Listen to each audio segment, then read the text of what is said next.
지금 입력 상자와 버튼 그리고 텍스트 뷰라고 하는 걸 추가를 했습니다. 자, 이제 각각을 선택을 해서 오른쪽에 속성을 좀 바꿔볼 텐데요. 위에 보면 ID라고 하는 게 있습니다. ID가 기본적으로 입력 상자는 에디트 텍스트, 퍼슨 네임이라고 길게 돼 있죠. 이걸 그냥 써도 되고요. 이 ID를 우리가 KT라고 하는 소스 파일에서 이 ID를 사용하게 되잖아요. 이걸 좀 줄여서 쓸 수도 있습니다. 입력을 받는다라고 하는 의미로 우리가 이거를 input 1이라고 한번 바꿔볼게요. 책에서는 그냥 쓰는 방법을 일단 사용하고 있는데 이렇게 바꿀 수도 있습니다. ID를 소문자 I로 시작하는 input 1로 변경하고 엔터를 칩니다. 그러면 이 화면 rename이라고 해서 확인하는 창이 뜨는데요. 다시 한번 엔터를 치면 됩니다. 리팩터라고 하는 버튼을 누르거나 하면 이렇게 input 1로 변경됩니다.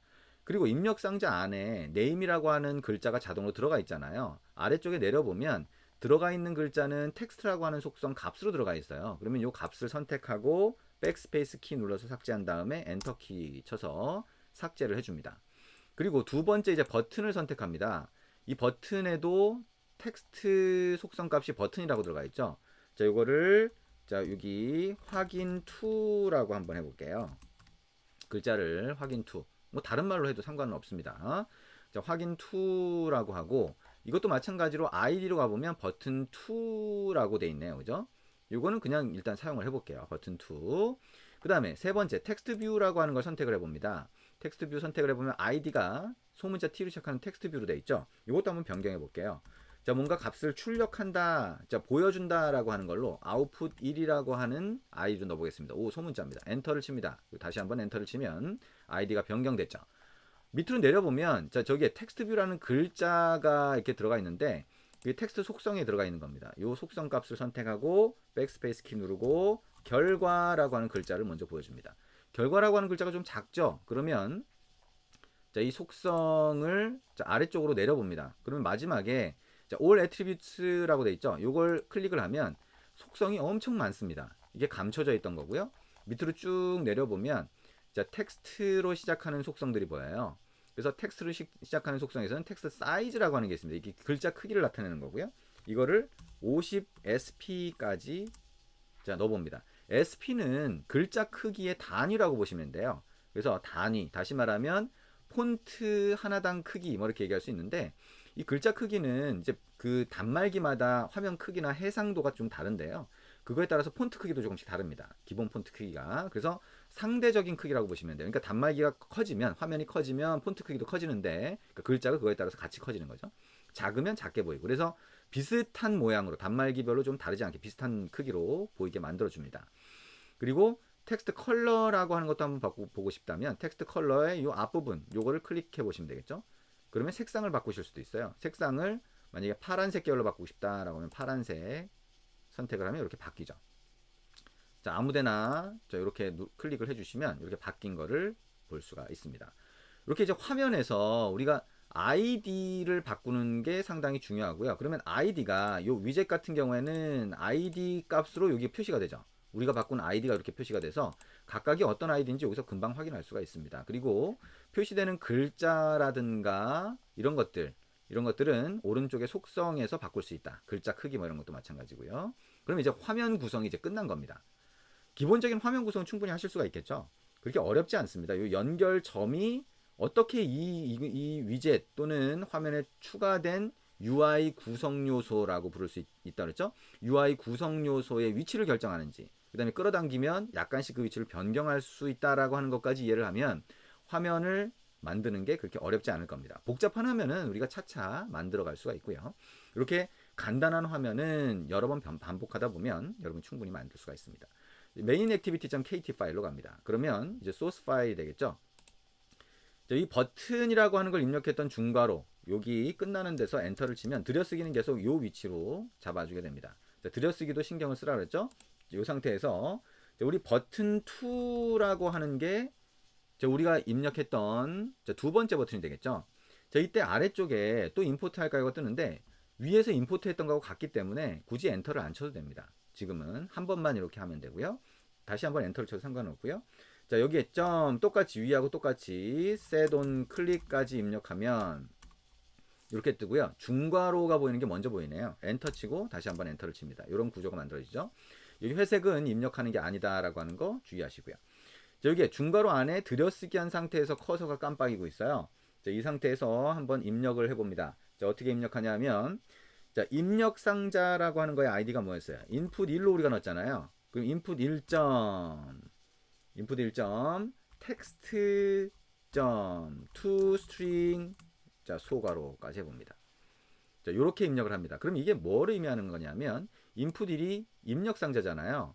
자, 우리가 edit text라고 부릅니다. 영어로 하면 edit text가 입력 상자인데, 그 edit text에서 사용자가 입력한 글자가 있다면 그 글자를 갖고 와라 라고 하는 게 요겁니다.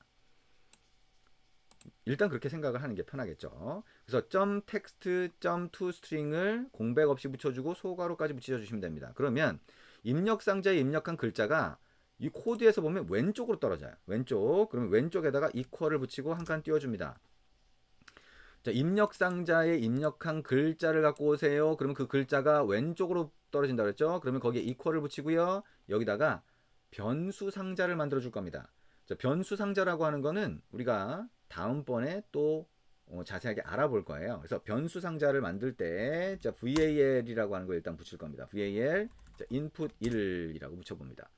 자, 공백 조심하시고요. 자, VAL 한 칸 띄우고 input 1 공백 띄우고 equal 공백 띄우고 이렇게 입력을 하시면 됩니다. 그러면 자, 입력 상자에 입력한 글자를 갖고 와서 equal이라고 하는 게 같다라는 의미가 아니에요. 자, 프로그래밍 언어에서는 equal은 오른쪽에 있는 걸 왼쪽에 넣어줍니다. 왼쪽에 있는 게 이제 변수 상자라고 하는 건데 이거에 대해서는 나중에 다시 다룰 겁니다. 변수 상자에 넣어준다는 의미예요. 오른쪽에 있는 걸 왼쪽에 넣어준다. 자, 그 다음에 여기다가 자, 아웃풋이라고 하는 게 뭐예요? 우리가 화면에 넣었던 자, 텍스트 뷰라고 해서 글자를 보여주는 거죠. 그 글자를 보여주는 거에다가 점, 자, 텍스트 하고 이퀄을 해봅니다. 자, 이퀄을 해보고요. 자, 여기다가 큰 따옴표 붙이고요. 결과라고 하고 그 다음에 땡땡 그 다음에 여기에 달러 표시하고요. input 1 이렇게 넣어봅니다. 자, 책에서는 output 1.set text 소괄호 안에다가 넣어줬는데요. 자, 그렇게 할 수도 있고요. 아니면 이렇게 할 수도 있어요. 우리는 약간 바꿔서 한번 해봅니다. 그러면 이게 의미하는 게 뭐냐? 자, 텍스트 뷰라고 해서 화면에 글자를 표시해 주는 거에 글자를 설정하겠다는 겁니다. 글자를 설정하겠다. 이퀄이니까 이 오른쪽에 있는 거를 그 글자 설정하는데 넣어주는 거예요. 이렇게 넣어주는 거고요. 그러면 글자가 들어가니까 큰 따옴표가 붙고 그 안에 글자가 들어갑니다. 그래서 글자를 넣는데 우리가 글자를 다 직접 입력하는 게 아니라 위에 입력 상자에서 받아서 넣었던 거를 그대로 넣어주고 싶으면 이제 이렇게 input 1이라고 하는 걸 여기 넣어주면 됩니다. 요게 어떻게 이렇게 되는 건지는 우리가 다시 배울 거니까요. 지금 설명하고 있는 게 다 이해가 안 되더라도 상관은 없습니다. 이전에 자바라고 하는 걸 해보셨던 분들은 요게 의미하는 게 뭔지 대충은 아실 겁니다. 근데 입력 상자를 찾는 과정이라든가 출력을 위해서 텍스트뷰를 찾는 과정이 빠져 있구나. 그러니까 이렇게 간단해지는구나 라고 하는 걸 알 수가 있을 겁니다. 자바에서는 이거보다 훨씬 길게 입력이 되거든요. 그래서 입력을 할 때 그렇게 된다는 거고 자, 글자라고 하는 거를 화면에 보여줄 때도 여기에 플러스를 해서 뭔가 막 붙이는 과정들이 있었을 수 있는데 그게 없이 이렇게 달러 표시하고 중간에 변수 상자를 넣으면 그대로 보인다. 자, 처음 보시는 분들은 이걸 이해하지 않아도 상관없습니다. 이 회색 부분은 직접 입력하는 게 아니다 라고 하는 거 생각하시면 되고요. 자, 여기까지 입력하고 실행해 봅니다. 기존 게 실행됐으면 이 빨간 버튼이 이렇게 보여요. 빨간 버튼 눌러서 중지를 하고요. 다시 실행 버튼을 누르면 지금 우리가 변경한 이 내용이 반영된 앱이 실행되게 됩니다.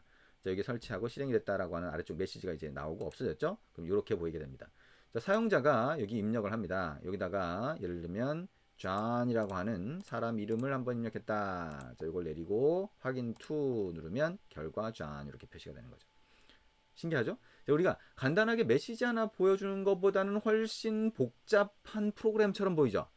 근데 이게 프로그램을 만들 때 가장 기본적인 기능이라고 보시면 돼요. 여러분이 익숙해져야 되는 가장 기본적인 기능이죠. 이 과정은 익숙해집니다. 어떻게 익숙해지냐? 우리가 계속 이 과정을 반복할 거거든요. 반복하면서 자연스럽게 익숙해져요. 그래서 지금은 아직도 조금 뭔가 생소하고 불편하다. 아, 이게 이 코드라고 하는 게 너무 어렵게 보일 수 있어요. 근데 그거는 자꾸 하다 보면 요 정도까지는 아주 쉽게 익숙해집니다. 그래서 이렇게 하는구나라고 하는 걸 지금 한번 감을 잡고 있는 과정이에요. 그래서 이 감을 가질 수 있다. 아 이렇게 하는구나라고 하는 걸 이해할 수 있다라고 하면 자신감을 갖고 계속 진행을 해보시면 됩니다.